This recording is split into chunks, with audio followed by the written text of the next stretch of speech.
Para sa mga balita sa buong adlaw. Ungka flyover ginbuksan nga wala sang mando.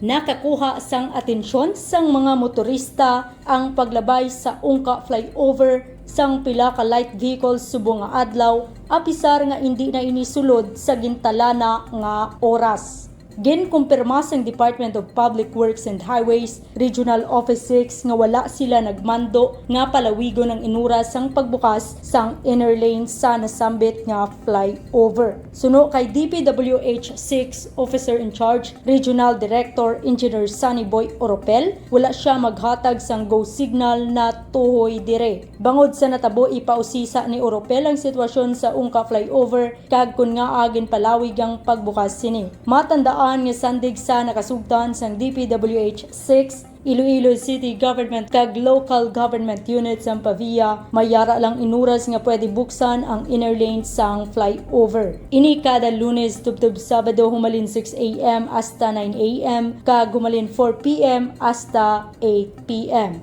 Aton man madumduman nga nagsulat si Congressman Michael Goreseta sang segundo distrito sa DPWH 6 nga nagapangabay buksan sang mas malawig ang flyover subong nga holiday season. Sabat naman ni Oropel panilagan anay sang DPWH ang sitwasyon trapiko sa Ungka area masugo Desyembre 15 antes maghimo sang desisyon. Para sa Panay Balita, ini si Jen Baylon, ang inyo ka-PN.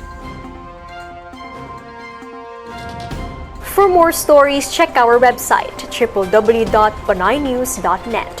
Follow us on Facebook, Instagram, and Twitter, and subscribe to our YouTube channel.